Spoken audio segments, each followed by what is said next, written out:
New Thought Media Network proudly presents The High Vibe Hour.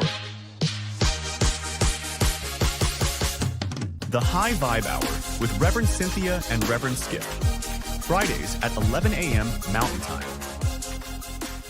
Only on New Thought Media Network.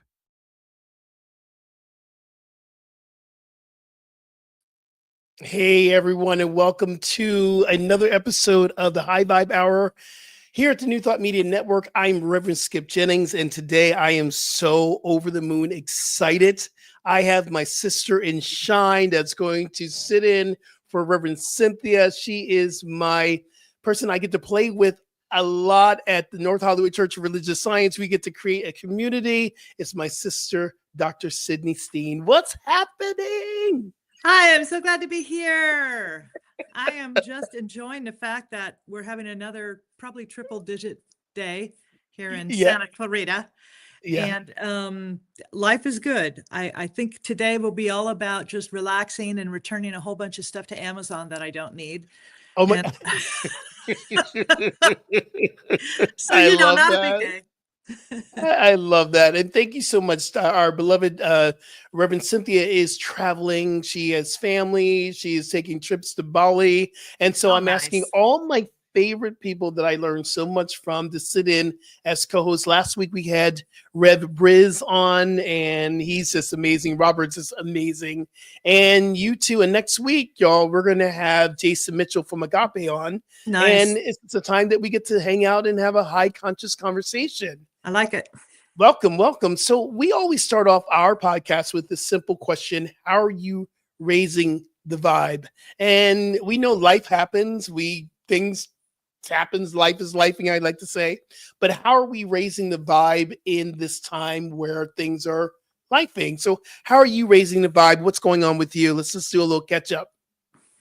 I am endeavoring to remain as mindful as possible of my own reactive mind and to stay responsible with my own reactions and examining all the stuff that I know I can do here, I can do in the world that actually have a positive impact, that have a healthy impact, because it's very easy for me to start spinning. And yet it's not as easy as it once was because I spin less. It's not helpful. But also just grounding in the stuff spiritually that I have to do anyway, which is to help remind other people who they are and to do that work of spiritual nurturance and accountability. I do that. And at the same time, I'm deeply passionate about what I see as rights being maligned, about people being marginalized, about the injury, physical, emotional, mental, spiritual, that is going on. And so I allow myself a little time to have my head explode, and then I brush my hair, come back, because after the explosion, it's just, and then I come back.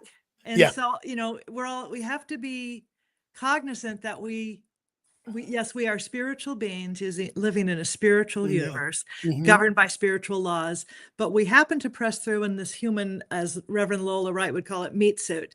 So my meat suit is recognized, and yet I also want to make sure that I'm not denying or getting too, one side or the other.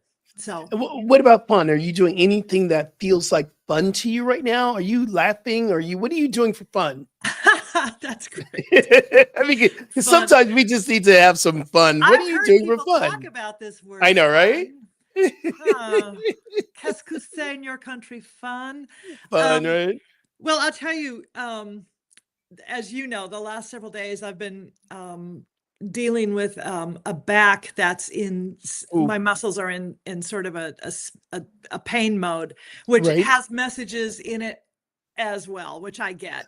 So I'm looking at that, but I also, part of my fun is here in our little house in the northern part of LA County. It gets very hot. So a couple of years ago, we invested in an above ground pool, which is just the tackiest looking thing you've ever seen, but it's like 3 or 4 feet deep. I love It's it. only 8 feet in diameter, and I I can love go it. out there and just float in this womb of wonderful water and watch the birds fly and just come back, and so that's part of my fun right now is I'm taking care of my own physical health. I'm I not love doing it. anything dramatically fun. I absolutely love it. Yeah. Um, part of this work is, and I remember being a young kid, and we had that. Well, it wasn't as high as your swimming Mhm. pool, but we had the pool where you can put your feet in there. I Yeah. remember running around, splashing around, and having the time of my life. Did not realize that there were bigger pools out there. I know.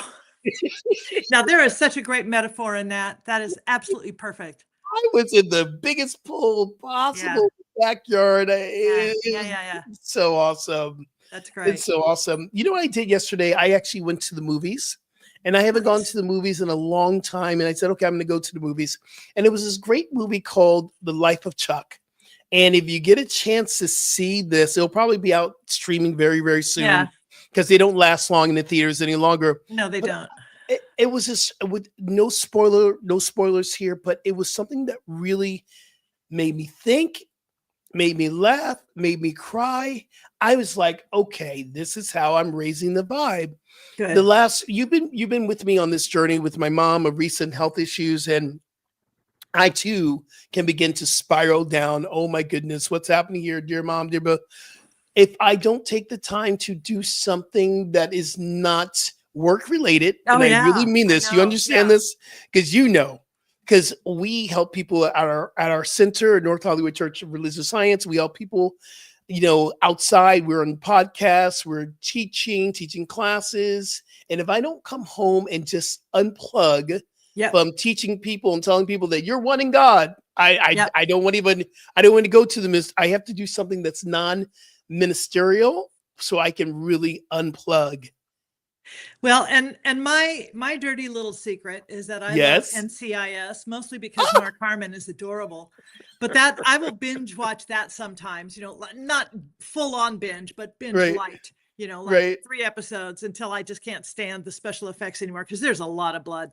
But it is one of those things where, okay, I just need a little checking out. Now I can check back in. And there are probably healthier, more positive ways to check out. But, sometimes a little Mark Harmon is prescribed. So what I can I love say? it. I love it. Mark Harmon, yes, he's, I wouldn't Yeah. kick him out of bed for eating crackers. He's on my list. He's definitely on there. And my husband is kind of fine with it. He's like, okay, here's your little show with your boyfriend. It's on again. Yeah, thank you. Is that your favorite style of TV to watch? No, not even What a is your little bit. favorite? What do you like to I like really binge? funny comedies, really funny like sitcoms and things that are just smart and funny and take me to just I want to laugh. I don't want Yeah. corny or flaky, but I something that is just or stand-up comics, like Kathleen Madigan. Oh my Yes. God, she just puts me away. And She's funny. yeah, Gary Goldman is another one. Yeah. If I can find and just listening to music and dancing around the house, I'll do that anytime. I love it. I Yeah, love it. yeah. I've shared on this podcast with Reverend Cynthia. We actually had an episode about TV and movies with the spiritual Yeah. message with it, and we discussed our favorites. My favorite genre, and don't judge the journey. I'm telling everyone I say this when you watch this, don't judge my journey. My favorite is sci-fi and horror. Oh yeah. Yeah. And there's a dark side of me that I don't really let out, but when I'm there in the midst of it, but I always have to remind myself, this is a movie. This is Yeah, something yeah. I'm enjoying. This I'm choosing to watch. I don't watch a lot of the slasher with the knife, but suspense and mystery and Yeah. sci-fi, that's my jam. That's where I get That's to right. to go into another dimension. Yep, So yep.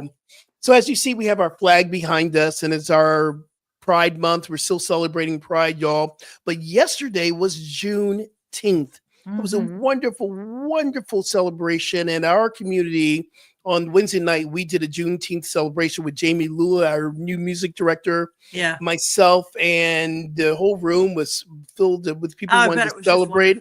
Yeah. And we have been doing this for the last month of showing some videos, the spotlight, what we're talking about. We've been doing Pride. Next month or next week, we'll do another Pride video. But I thought it would be appropriate that we take the time to really recognize Juneteenth. So y'all, let's view this video from TED Talk. And this is information you need to know.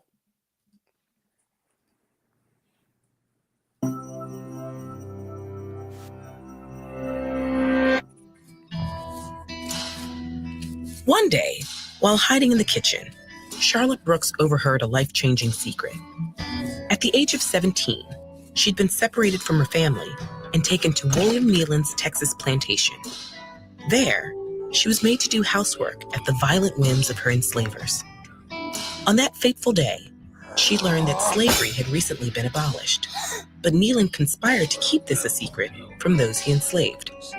Hearing this, Brooks stepped out of her hiding spot, proclaimed her freedom, spread the news throughout the plantation, and ran. That night, she returned for her daughter, Tempe, and before Nealon's spiteful bullets could find them, they were gone for good. For more than 2 centuries, slavery defined what would become the United States, from its past as the 13 British colonies to its growth as an independent country. Slavery fueled its cotton industry and made it a leading economic power. 10 of the first 12 presidents enslaved people. And when U.S. chattel slavery finally ended, it was a long and uneven process.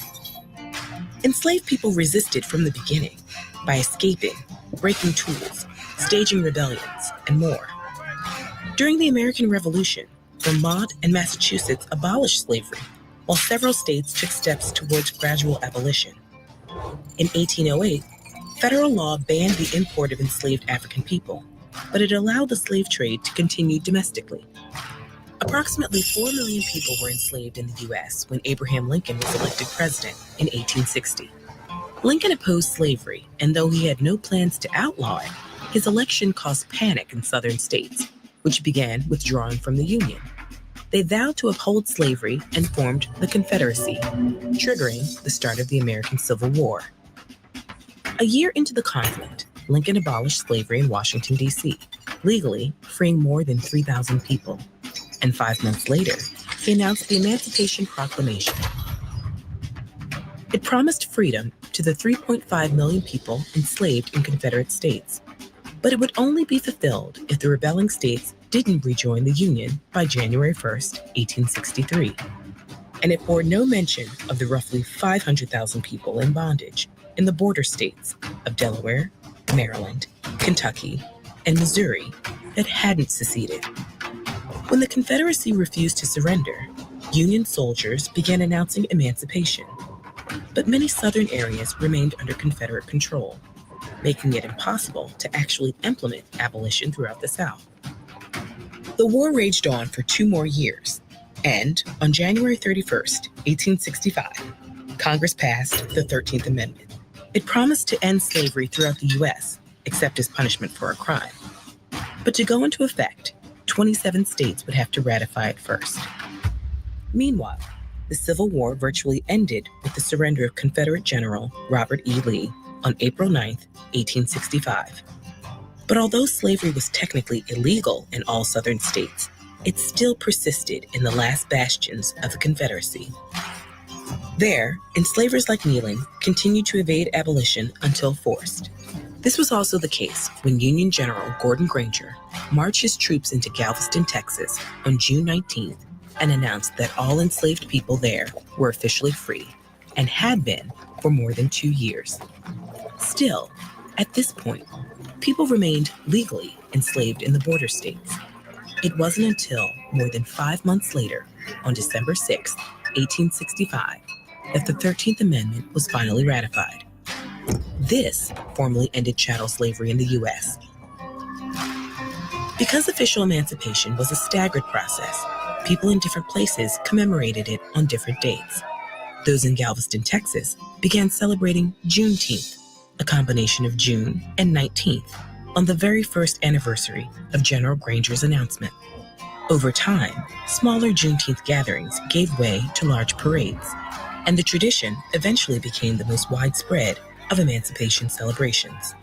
But while chattel slavery had officially ended, racial inequality, oppression, and terror had not.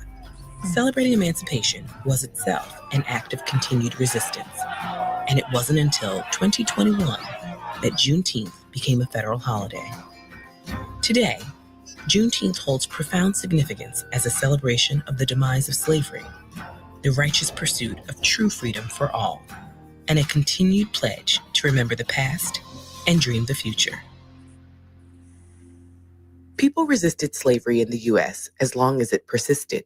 Uncover the story of those who escaped slavery and created a secret society in the Great Dismal Swamp with this video. Or learn about the incredible courage of Harriet Tubman with this video. Wow, Rev, what comes up? I mean, come on. Oh man. So a lot of that I knew, and I knew about the 2-year lie, 2.5-year lie that went on in Texas.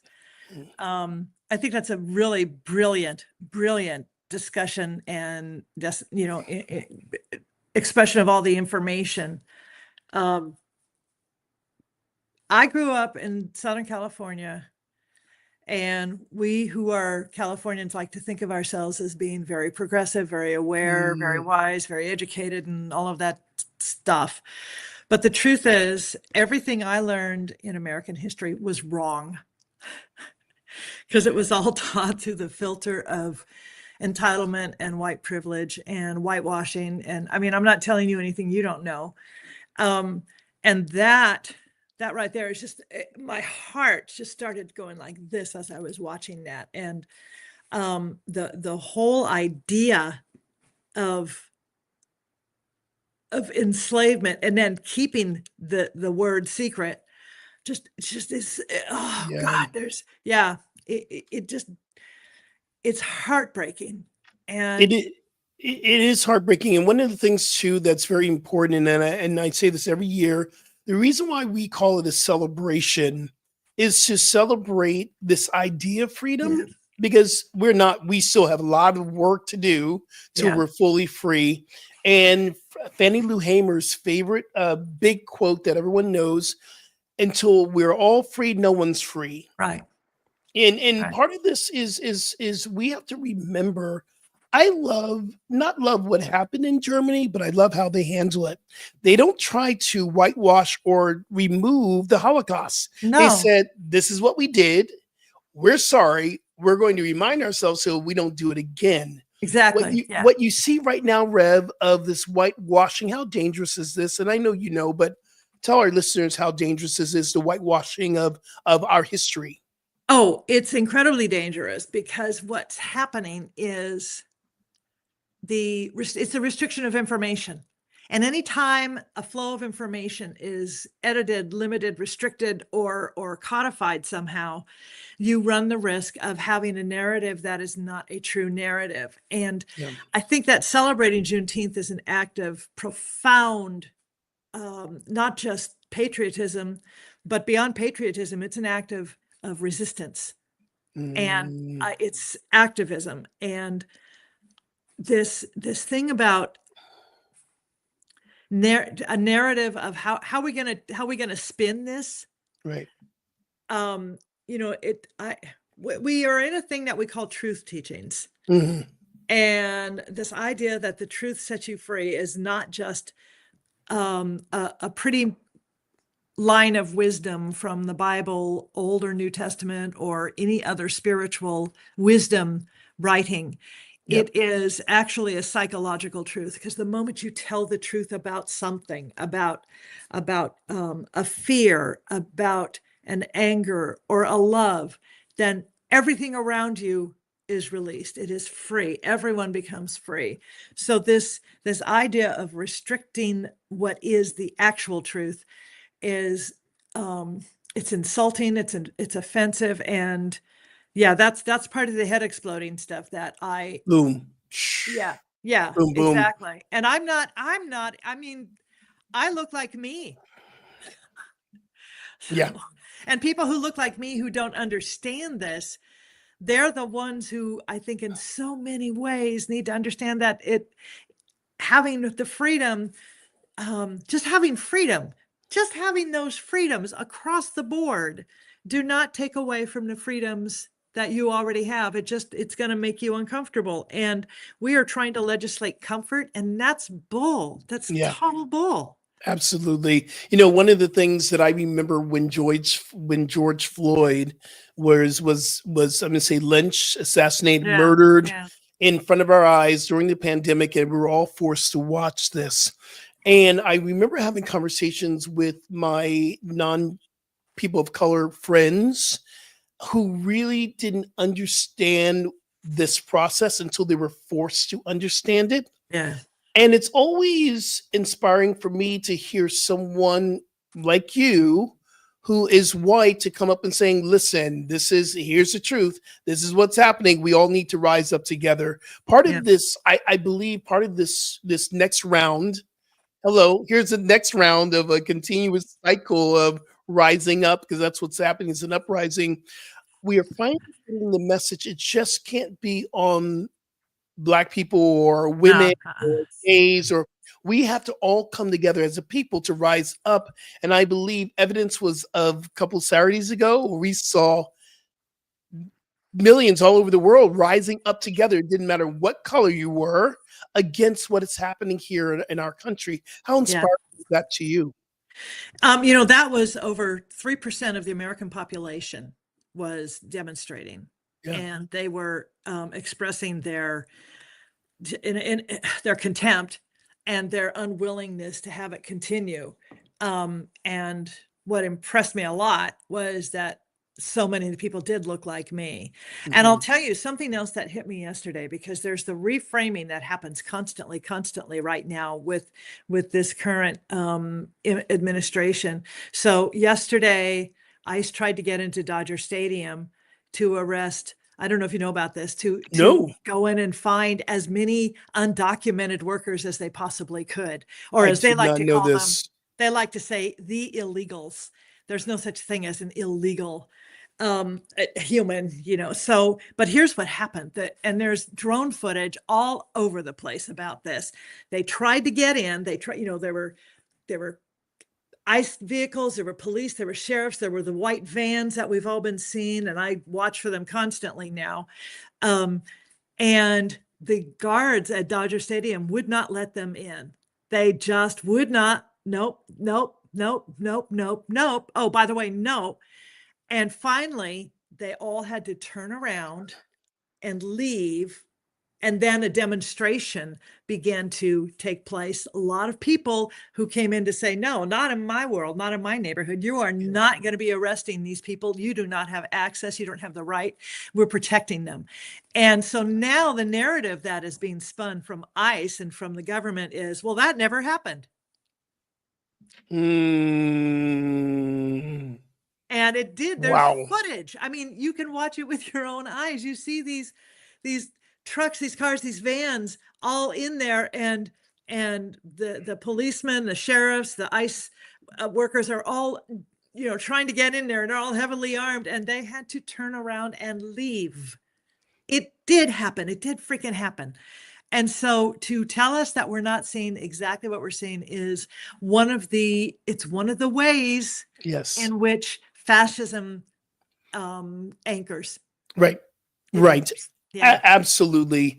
Part of this for me, the practice has been, I did not watch the news yesterday because I was already in this fear kind of energy. I was like, okay, I'm not going to watch the news. And I knew I always get what I need to get, either from my housemate or from you or from whoever is like, I'll get it.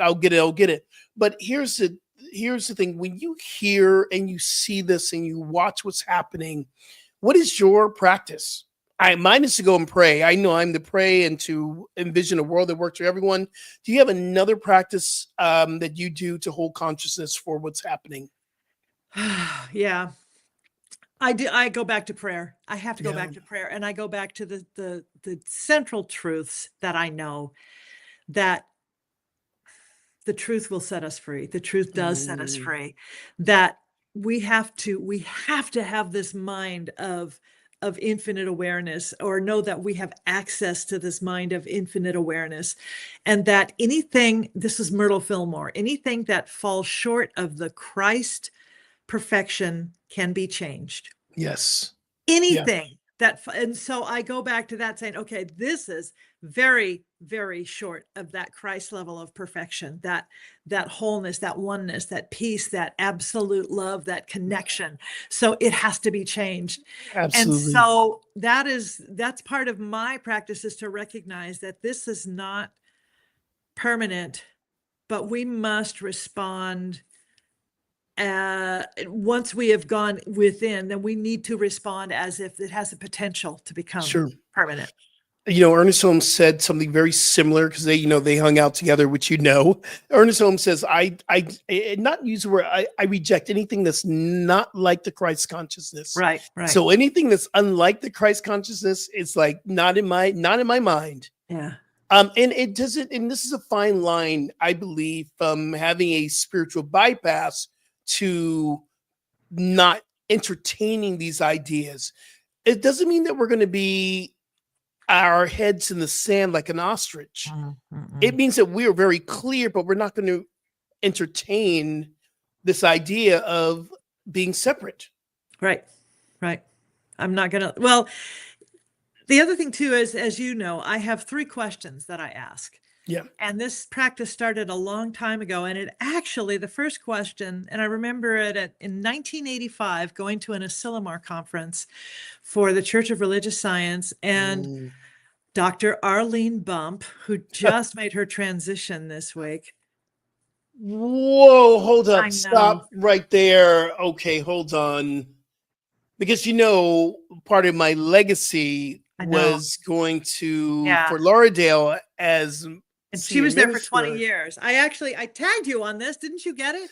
No. Yeah. And so I still have notes from things that she said, and many teachers who I consider to be my mentors in spirit. And she's definitely one.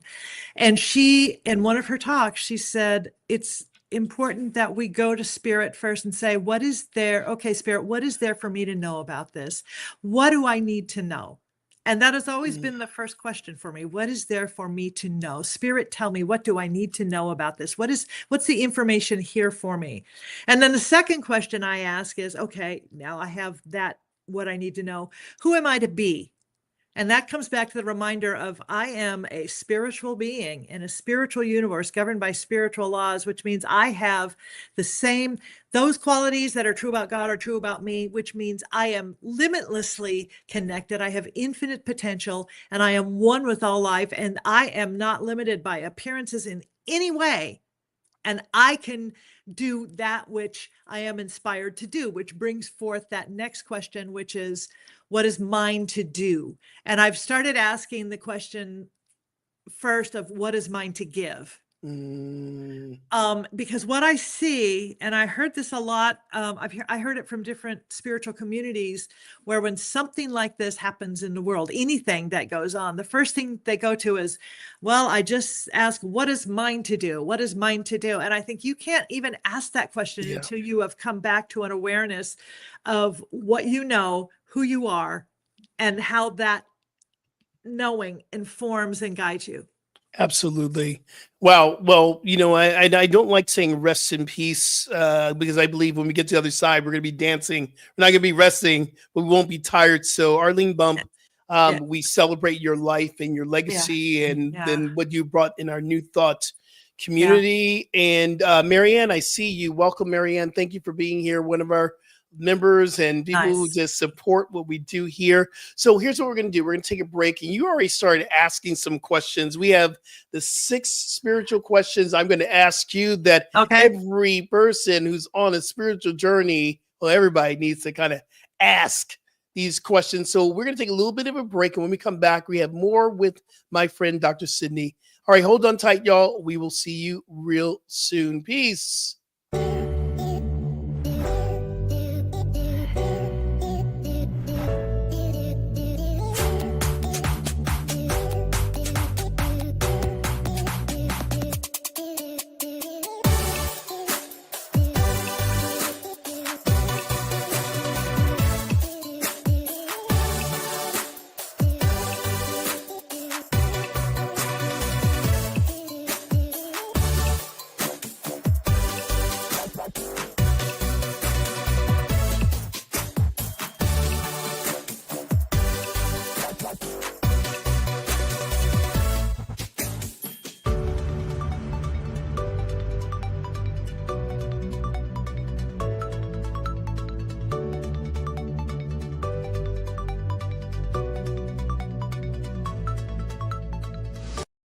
Are you passionate about media, storytelling, and making a difference? Welcome to New Thought Media Network, where your voice matters. We amplify diverse voices and share impactful stories. Join us in our mission. We are a nonprofit organization dedicated to creativity and community, looking for enthusiastic volunteers who want to be part of something bigger, learn, grow, and collaborate in various aspects of media production. Incredible support and camaraderie await you here. Your contributions will help us create powerful content that resonates with audiences and drives social change. Ready to make a difference? Visit our website www.ntmedia.org to learn more about volunteer opportunities and how you can get involved.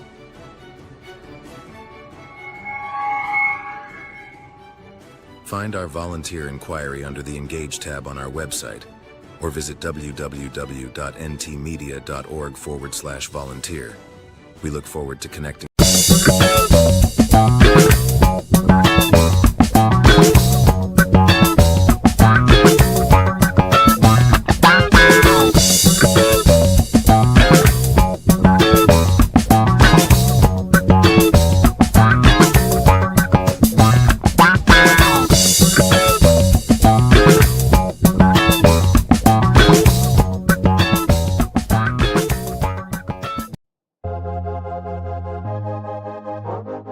New Thought Media Network proudly presents The High Vibe Hour.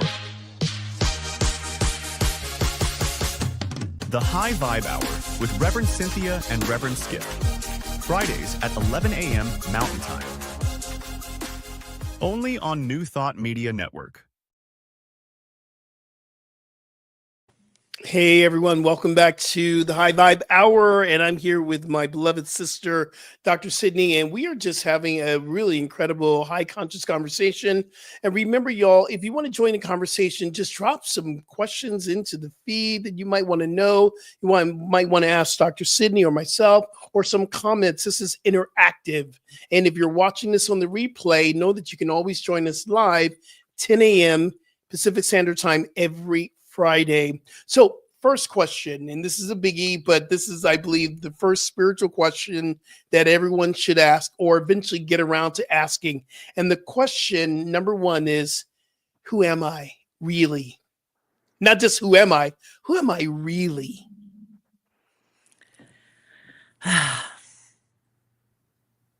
Well, without going into jargon, which is so easy to go into that Yes. place.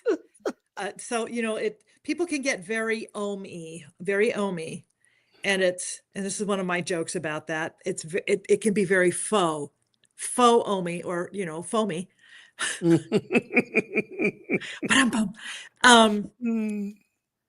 I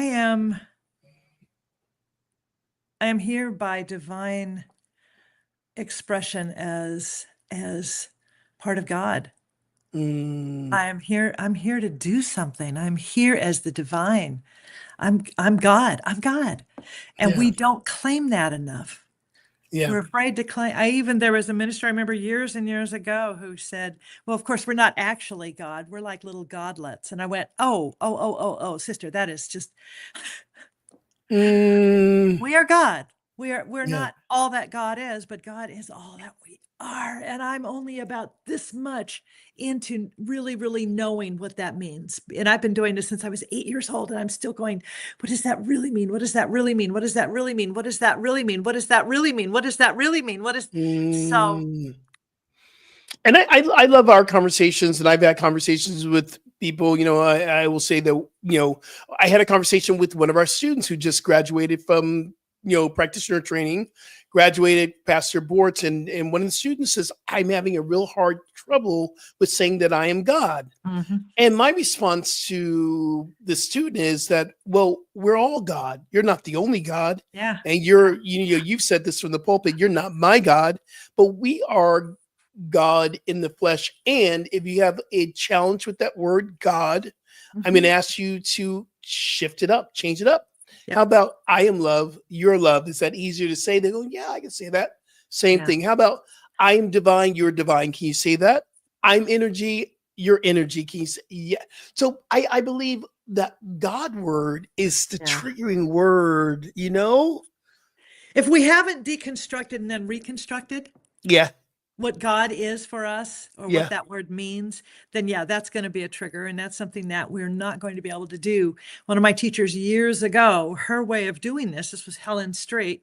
Mhm. She used to say, well, she called God Big Sweetie. I love that. Because that was the way to demystify and to take away that God with the velvet cloak and the crown and all of the, you know, the herald trumpets and the minions. That Big Sweetie was this presence that's just going, oh my darling, how may I love you today? Can I peel you some grapes? Here, lay back on your satin cushions and just tell me what you want. And so if we haven't done some serious conversations with ourselves, and so what she would do is she would ask everybody to create an interim God. Yeah. Till you can get to full on God, I am full on God. Create interim God. What is God for you? And she had one student who, for her, God was this great looking Marlboro man kind of God who would come galloping in on a horse to make sure everything was, you know, probably looked like Tom Selleck in his younger days, would come galloping in and save the day and make sure that everything was going to be okay.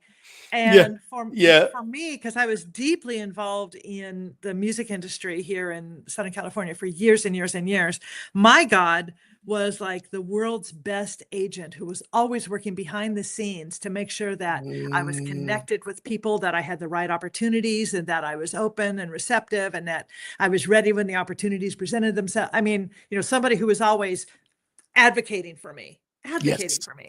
So we have to build these bridges, you know, it's little by little by little by little, Right. so that we're not claiming God from ego. Yeah. But we are. I had once and say I had this really incredible insight. Bishop Carlton Pearson, who made his transition last year, he was one of our ministerial I'm teachers. still jealous about that. I'm like, la, la, la, la, la. But he taught us the true meaning of where the Bible came from and all these ideas that we get about hell and damnation. And he said something that really blew me away, because I'm still pretty much I'm in the teachings. I'm a practitioner. I get it, but there's still a little bit that's underneath me that's going, oh my goodness, am I, you know, betraying my culture?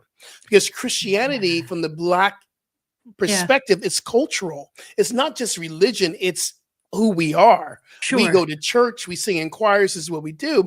And he said to me, and I kind of knew this, but he said to me, he said, Skip, and we had a couple of other Black students in there. I think Jason was in there as well. He said, do you understand that the Christianity that is practiced today was given to you by your enslaved master, those who enslaved your people, your ancestors, that taught you how to pray? If you go back to our original roots from the motherland, I remember him saying this, we prayed in a different way, we danced in a different way, we saw multiple gods. We had a God from the sea and a God from but it was all still in the one God thing, but there was freedom to have spirituality. Now we're in a place of this deep religious rule setting. This is how you serve. This is how you serve. And I realized too that we are here still practicing things that are foreign to us. This is not truly the way we were called to celebrate our connection of God within us. Yeah. Well, the evolution of the idea of liberation theology certainly did not happen when my ancestors and your ancestors were I've told you, I've done the research on this, and my maternal grandfather's family from Americus, Georgia, they certainly owned slaves, because I went back and looked at some records of this. So it was not given or allowed or presented to the enslaved peoples as liberation. It was presented as opiate. It was like, well, down the road, you're going to be fine, but here you do what we say.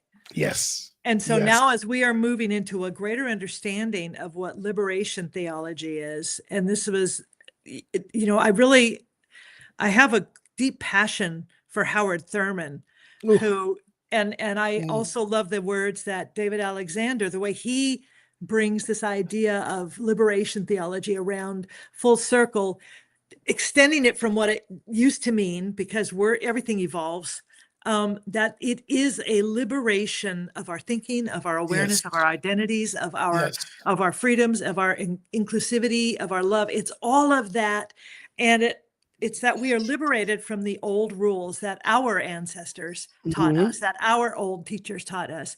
Because if they are no longer serving us, then that's not liberation. That's enslavement. Whew. Well, we can have a conversation about this all Yeah. day long, but we're going to go to the second question. Okay.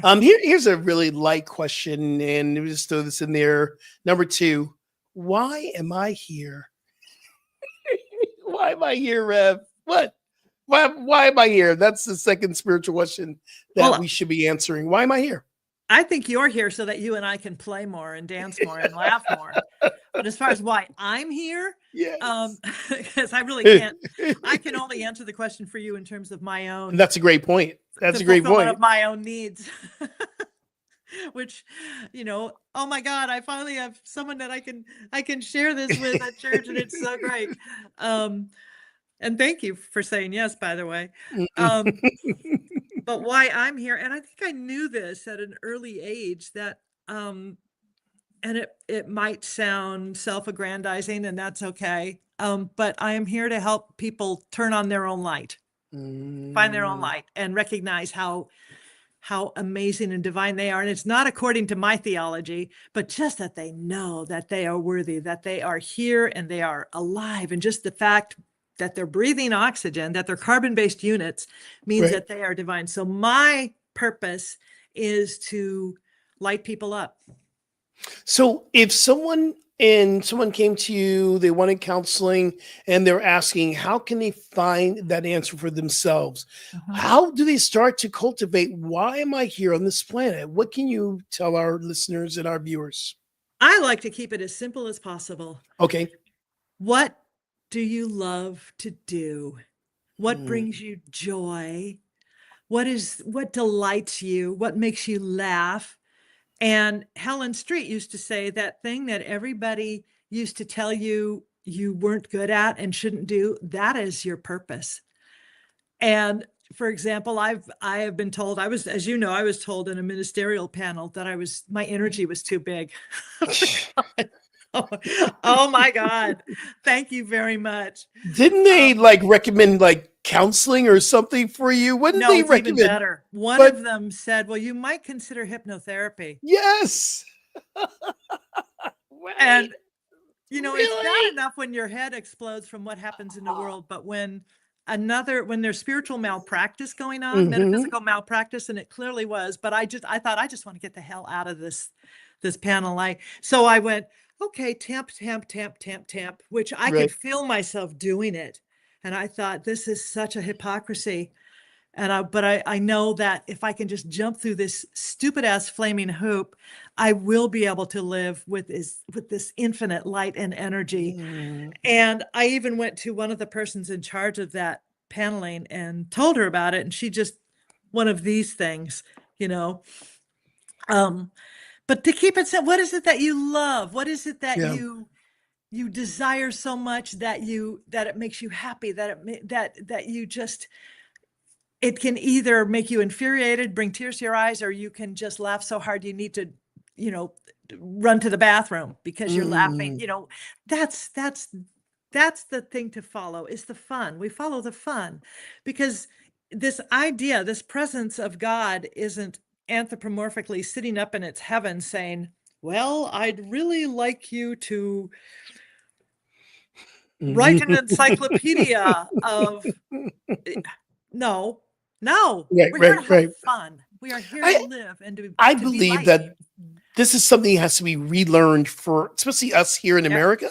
Yeah. America, we have taken on this capitalist, and our country has been based on capitalism. A country that was stolen from people, built by people stolen from their own land to make money. That's the root of it. And we have this terminology that we say, work hard. You got to work hard.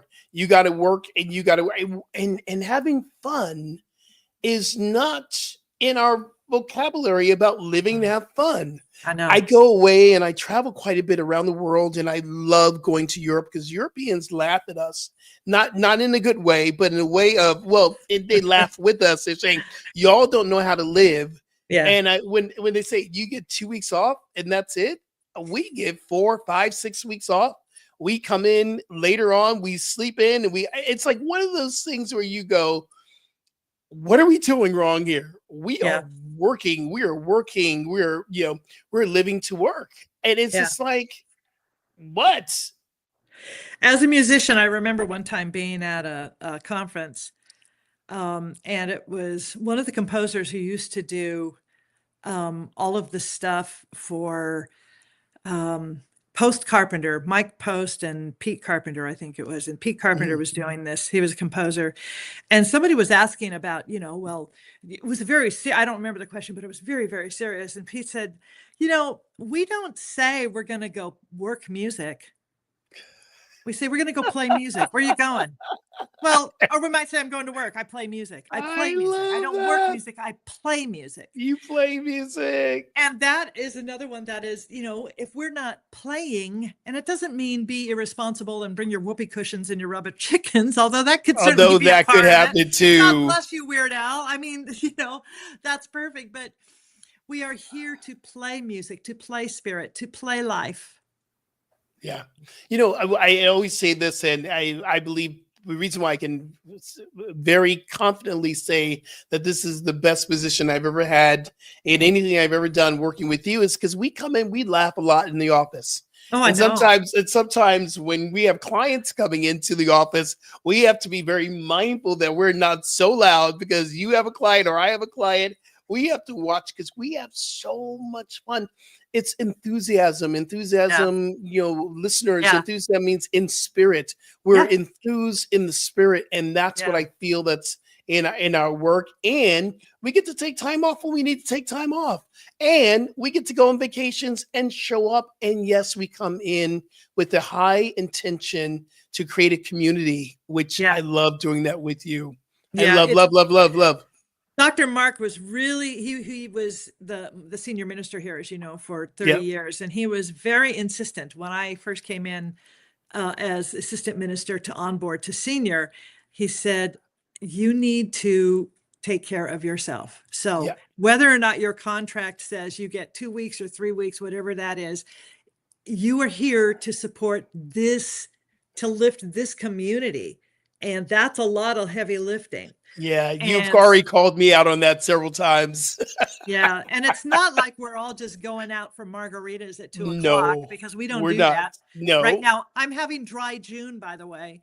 Are you doing dry June? I'm doing dry June. Sis, I wish I would say no, I don't, because I'm going out with some friends I haven't seen in a while, and we're definitely having some brunch stuff tomorrow. So I'm grateful. May was a little wet, so I thought should be dry in June, All right. Go ahead. Sorry, Rev. I was just going to say that we have to make sure, because it's not just about taking time away from the responsibilities, the day-to-day stuff, but it's to infuse ourselves and to remind ourselves who we are. Yeah. So in our teachings, we teach that we are not separate from God. God is who we are. We already talked about that. God lives within us. So the third question is, how would someone begin to cultivate this connection, this alignment with God, this oneness as God? Because we've been taught of a God that's on a mountain, shelling out gifts if you're good, giving out bad slaps if you're bad. How do we begin to shift that? What is the practice to getting us to believe that we are one as God? What would that practice be for us? You feed the wolf that you want to live. The legend about how, Grandpa feels like there are two wolves within me. One of them is very, very bad and very dark and mean and evil.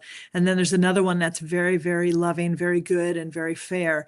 How do I learn to choose between them? And Grandfather says, you feed the good wolf. You don't feed the bad wolf. And that comes to mind for me. Being in a community where people are intentionally trying the intention is to remember who they are and who everyone else is. That helps because when somebody can see the good in you, it's easier to see it for yourself.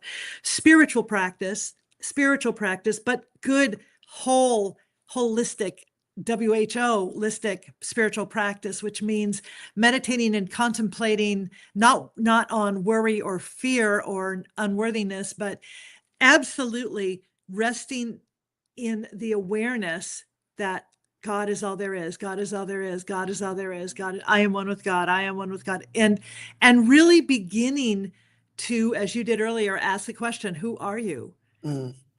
But that spiritual practice where it begins to skim away all of the stuff on top so that you get to the truth underneath.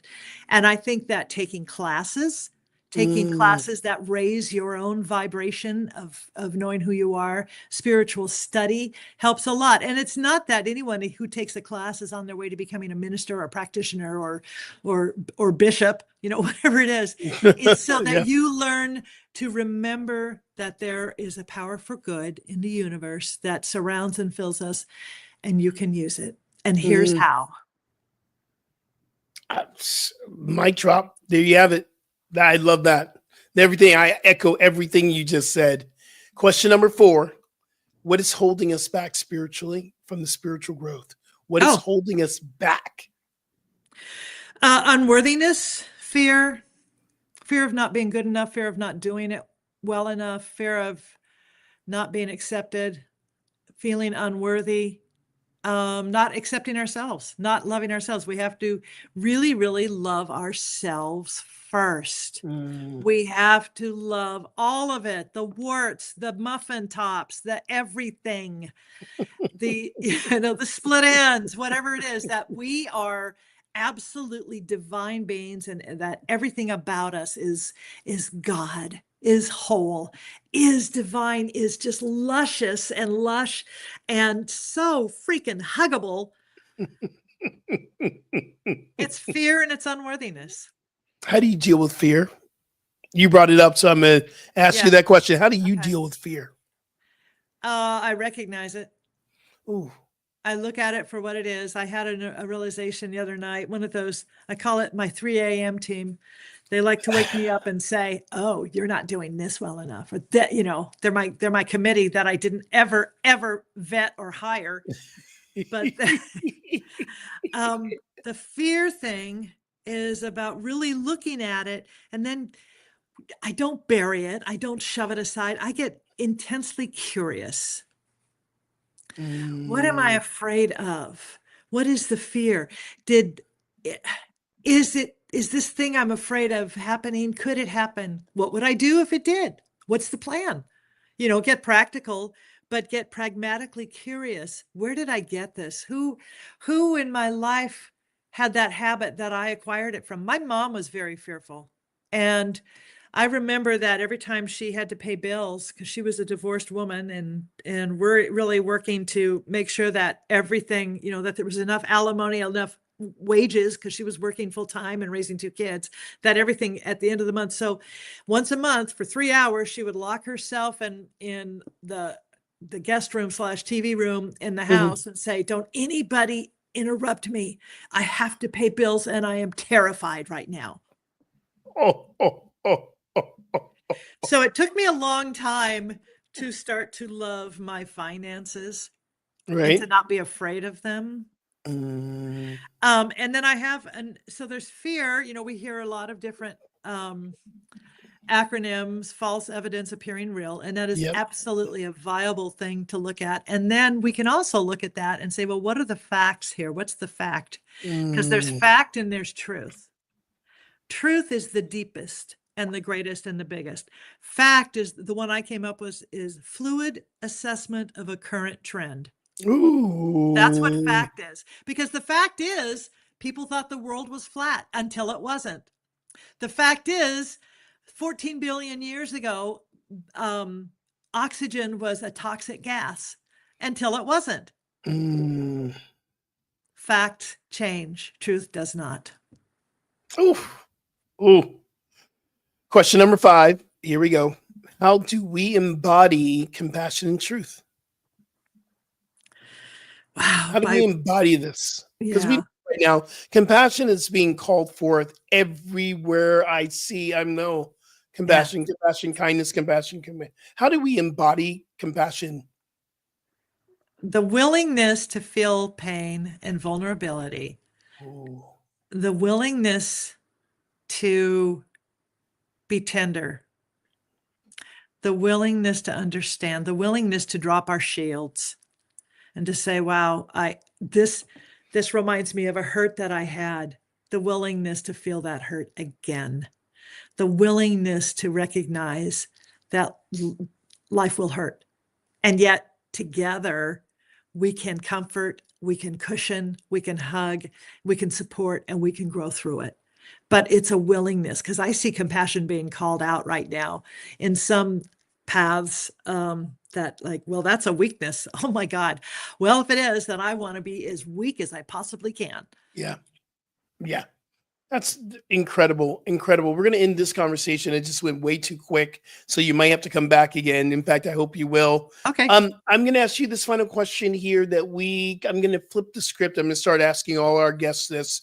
What is the legacy that you're creating right now for this planet and for this world? Because we are all creating some type of a legacy. Yeah. And as spiritual leaders, we can look and say, what are we here doing? What legacy are you creating right now for our world? That is such a great question. I want my legacy to be joy and possibility, that people can think of me, whether it's my son and his family or anybody whose path I cross, that they can go, oh my God, she was so much fun. She gave love, and she had a great sense of humor about God and about life. She was fun. I want the legacy to be about, and she accepted me and loved me where I was, to love people where they are. And, she loved herself so much, warts and all. So maybe my legacy is warts and all. Warts and all. I love that. And I love you as well. Thank you so much for doing this. Oh, my joy. Thank you. Can you tell us a little bit about North Hollywood Church of Religious Science, a center for oneness, oneness center for spiritual living? The North Hollywood Church of Religious Science was founded with that name over 70 years ago. And we teach principles of New Thought, Ernest Holmes, unity. We venture into divine science, Christian Science, and of course in miracles. And we are absolutely a center for oneness. We are a oneness. I call us a oneness center for spiritual living. Living, Center for Spiritual Living is our mothership. And so we are we stole this phrase. I stole this phrase from Unity, which is unapologetically inclusive, which means that we are a space, and the vision is that all people feel safe, welcome, supported, and loved. The mission is that we invite people in wherever they are on their journey, wherever they are. It's powerful. On that spectrum of anything, to come in and be loved. And can you quickly tell us the new hours that's starting July 6th? We have some new hours coming up. We will have a meditation, which will be a facilitated meditation from 10 o'clock to 10:20 in the sanctuary. And that will be facilitated either by you or by me. And eventually some of our just amazing, wonderful practitioners. Then we have 10 minutes for a bio break and to get some coffee. Then you come back at 10:30 and we all gather together for a celebration service. So we are moving from 2 full-on celebration services to 1. This is our summer pilot program, as we're calling it. We are moving to that one great big 10:30, probably till about 11:40, 11:45 celebration service, which gives you time to hang out with your family afterwards or go shopping or go to the beach. We're just doing that so we can be together. So that we can be together. And this is all will be streamed on YouTube and Facebook and also in Zoom. So if you go to nhcrs.org, you can get all the information on how you can hang out with us on a Sunday. And also don't forget the Wednesday wake up 7 p.m. Pacific Standard Time or Daylight Time, PT time, Pacific time. We do something called the Wednesday wake up. That's also streamed on YouTube and on Facebook and on Zoom. Get get information by going to our website. Also, remember, Reverend Cynthia is taking people to Bali. You still have time, but here's what you need to do.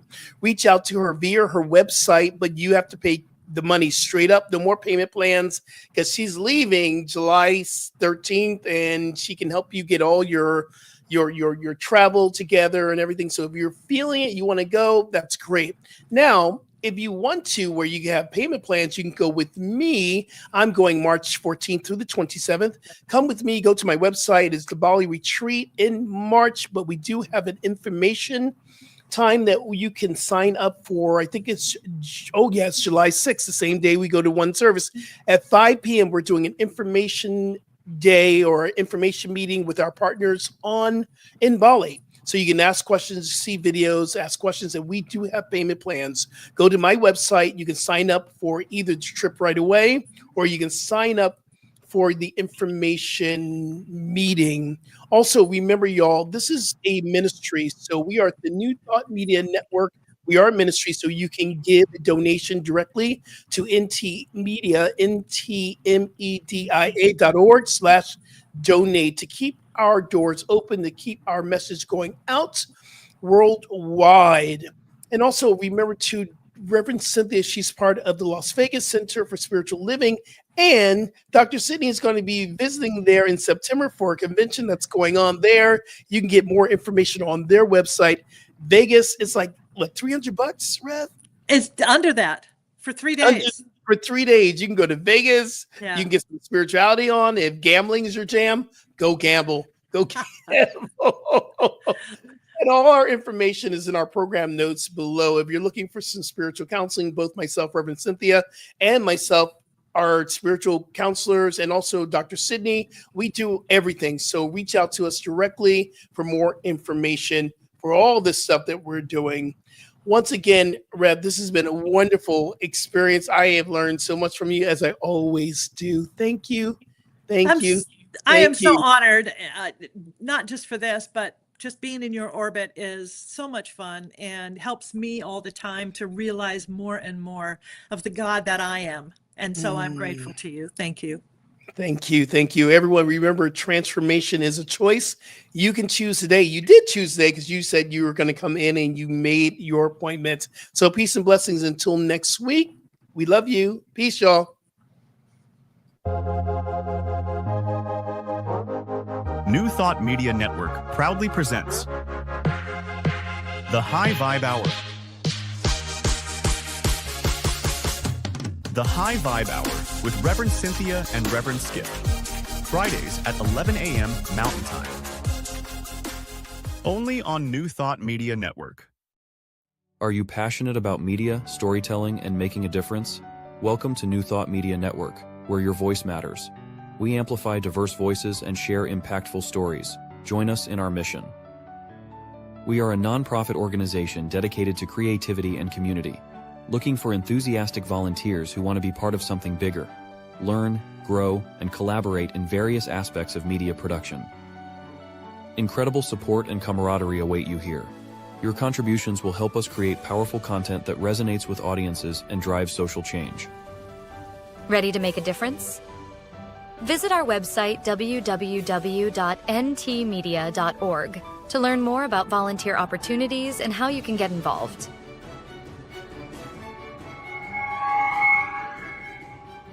Find our volunteer inquiry under the Engage tab on our website, or visit www.ntmedia.org/volunteer.